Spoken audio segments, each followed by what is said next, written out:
তিনি ফিরছেন কি ফিরছেন না, কবে ফিরছেন, খুবই আলোচিত বিষয় ছিল 5 আগস্ট পরবর্তী সময়ে। পরবর্তীতে জনাব তারেক রহমানের মা বেগম খালেদা জিয়া যখন মারাত্মক রকম অসুস্থ হয়ে প্রায় মৃত্যুশয্যায় হাসপাতালে ভর্তি হলেন, তখন এক ধরনের সমালোচনা শুরু হলো, তিনি কেন আসছেন না। তখন একটা জবাব তিনি দিয়েছিলেন ফেসবুক স্ট্যাটাসের মাধ্যমে, যেটা জবাব দেওয়ার চাইতে সম্ভবত আরও বেশি কিছু প্রশ্নও তৈরি করেছিল, কিন্তু তাকে এটা দিতে হয়েছিল সে সময়। যাই হোক, অবশেষে তিনি তারিখ ঘোষণা করলেন ওসমান হাদি যেদিন গুলিবিদ্ধ হন সেদিন। ইট ওয়াজ এ ব্রিলিয়ান্ট ডিসিশন আমি মনে করি, কারণ হচ্ছে ওসমান হাদি গুলিবিদ্ধ হবার কারণে নির্বাচন নিয়ে যে ন্যূনতম সংশয় যদি কারোর মধ্যে তৈরি হয়ে থাকে, সেটার কবর রচিত হয়েছিল তার এই ঘোষণা দেওয়ার সাথে সাথে। ফলে যেটা হয়েছে, তিনি সব এরপরও ইভেন আমি কাউকে কাউকে দেখছি বলছেন এরপরও তিনি আসবেন না। যাই হোক, সব জল্পনা কল্পনার অবসান ঘটছে। কেন বলছি জনাব তারেক রহমানের মঙ্গল কামনা করা উচিত?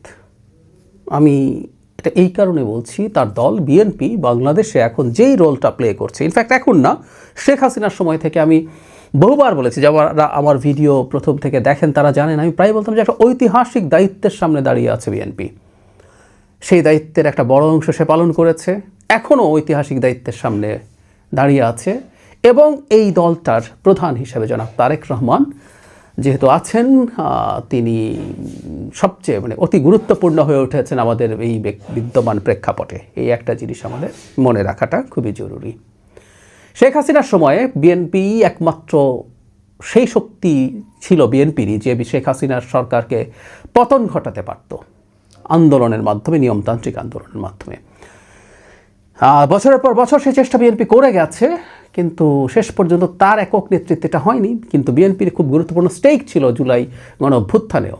কিন্তু এর আগে বছরের পর বছর বিএনপি আওয়ামী লীগকে, শেখ হাসিনাকে চ্যালেঞ্জ করে যাওয়ার কারণেই আমি প্রায়ই বলি, বাংলাদেশ কম্বোডিয়া হয়ে যায়নি। শেখ হাসিনা হুন সেন হয়ে উঠতে পারেননি, যিনি 25-30 বছর ক্ষমতায় থেকে তারপর তার সন্তানের হাতে ক্ষমতা হস্তান্তর করে যাবেন। কম্বোডিয়া হয়ে গিয়েছিল কারণ হুন সেন সফল হয়েছিলেন, কারণ তিনি বিরোধী দল 13 সালের নির্বাচনের আগে যে বিরোধী দল তৈরি হয়েছিল কম্বোডিয়ান ন্যাশনাল রেস্কিউ পার্টি, সেটাকে 18 নির্বাচনের আগে ব্যান করে ডিসম্যান্টেল করে দিতে পেরেছিলেন, এবং তারা শেষ পর্যন্ত হুন সেনকে চ্যালেঞ্জ করতে পারে। এরপর একচেটিয়া সব ক্ষমতা তার হাতে চলে যায়।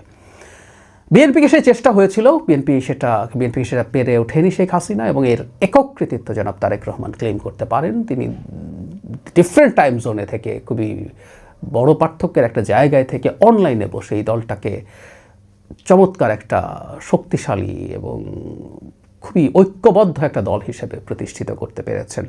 সো এই রোলটা প্লে করেছেন। এখন পরবর্তী ধাপে নির্বাচন নিয়ে সংশয় আছে। কেউ কেউ বলেন, আমি মনে করি না সংশয় আছে, কিন্তু নির্বাচনকে সংশয়ে ফেলার চেষ্টা আছে, এটা আমি বুঝি। অনেক স্টেক হোল্ডার্স আছে, নির্বাচন না হলে সুবিধা হয়, দেশি বিদেশি, আওয়ামী লীগ আছে, ইন্ডিয়া আছে, আরও খেলোয়াড় দেশের মধ্যে আছে, সরকারের মধ্যে আছে, সরকারের বাইরে আছে।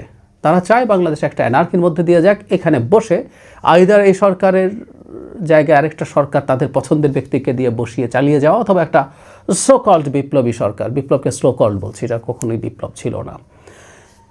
যাই হোক, সেই আলোচনায় যাচ্ছি না আজ।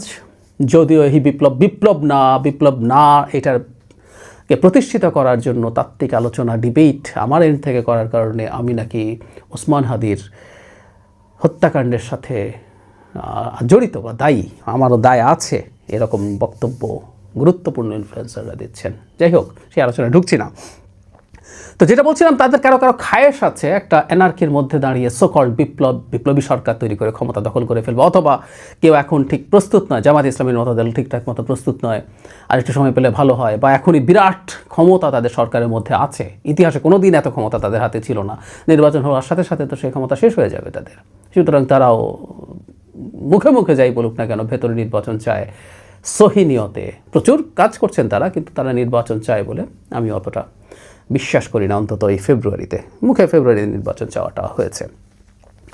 তো ফলে নির্বাচনকে আনসার্টেন করার জন্য কোনো না কোনো খেলোয়াড়, ওসমান হাদির ক্ষেত্রে যেটা ঘটেছে সেই রকম ঘটনা ঘটানোর চেষ্টা করতে পারে, টার্গেট কিলিং হতে পারে, আবারও কোনো না কোনো জায়গায় ডেইলি স্টার, প্রথম আলো, ছায়ানট এবং উদীচিতে যে ধরনের বিশৃঙ্খলা তাণ্ডব চালানো হয়েছে সেরকম ঘটনা ঘটতে পারে। গতকালই একজন জাস্ট অজ্ঞাতনামা, মানে ঠিক টার্গেটেড কিলিং না, কিন্তু ককটেল মেরে একজন মানুষকে হত্যা করা হয়েছে। এগুলো যে কোনো কিছু হতে পারে এবং এই ধরনের পরিস্থিতিতে ভারতের এজেন্সি, আওয়ামী লীগ অনেকেই ঢুকতে পারে, ইভেন অন্য কোনো খেলোয়াড়ও ঢুকতে পারে, আমরা সেটা বলতে পারি না। পাকিস্তান, টার্কি, বহু নাম শোনা যায়। সো এই যে একটা চেষ্টা আছে অস্থিতিশীলতা তৈরির, তার মধ্যে দাঁড়িয়ে জনাব তারেক রহমানের অত্যন্ত সুচিন্তিতভাবে উচিত হবে দলটাকে পরিচালনা করা, যেন বাংলাদেশ শেষ পর্যন্ত নির্বাচনটা হতে পারে। বাংলাদেশে এই মুহূর্তে একমাত্র বিএনপিরই সেই সাংগঠনিক শক্তি আছে যে মাঠে দাঁড়ালে এই ধরনের বিশৃঙ্খলার বিরুদ্ধে একটা শক্ত ডেটারেন্ট হতে পারে, নিবৃত্ত করতে পারে, ভয় পেতে পারে যারা ষড়যন্ত্র করতে চায়।